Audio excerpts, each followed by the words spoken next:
extract 26 Pt.26 truckers. And now it was later on. The last known scouts had climbed aboard. In the back of the lorry, most of the people made themselves as comfortable as possible and lay wide awake in the darkness. Masklin was up on the platform with Angelo, Gerda and the Thing. Gerda knew even less about lorries than Masklin, but it was felt best to have him there just in case. After all, they were stealing Arnold Brothers' established 1905's lorry. Someone might have to do some explaining, but he'd drawn the line about having Bobo in the cab. The rat was back with everyone else. Grimmer was there too. Gerda asked her what she was doing. She asked him what he was doing. They both looked at Masklin. She can help me with the reading, he said, secretly relieved.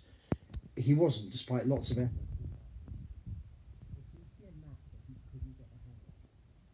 Grimmer, on the other hand, seemed to know now exactly what he was thinking.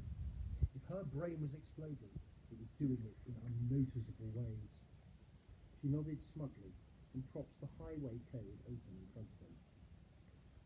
There's things you've got to do, he said uncertainly, before you start. You've got to look in a mirror, said Grimmer. Mirror, that's what it says here. Mirror, said Masklin firmly.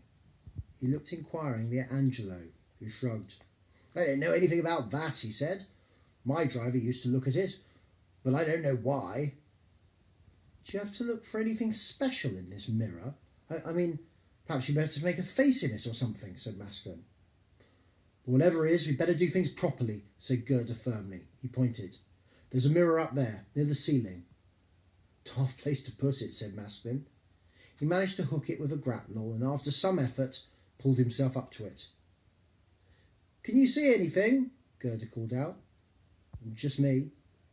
Well, come on back down then. You've done it. That's the main thing. Masklin slid back down to the decking, which wobbled under him.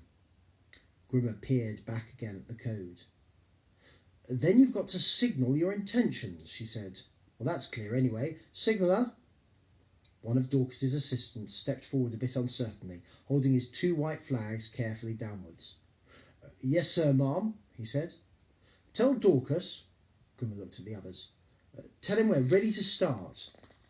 Excuse me, said Gerda. If it's anyone's job to tell them that we're ready to start, then it's my job to tell them that we're ready to start. I want it to be quite clear that I'm the person who tells people to start. He looked sheepishly at Grimmer. We're ready to start, he said.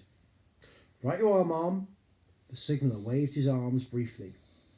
From far below, the engineer's voice boomed back. Ready? Well then, said Masklin, this is it then. Yes, said Gerda, glaring at Grimmer. Is there anything we've forgotten? Lots of things, probably, said Masklin.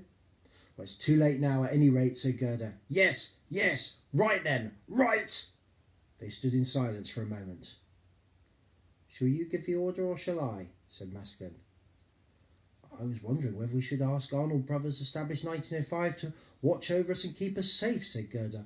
After all, we may be leaving the store, but this is still his lorry. He grinned wretchedly and sighed. I wish he'd give us some sort of sign, he said, to show he approved. Ready when you are up there, shouted Dorcas. Masklin went to the edge of the platform and leaned on a flimsy rail.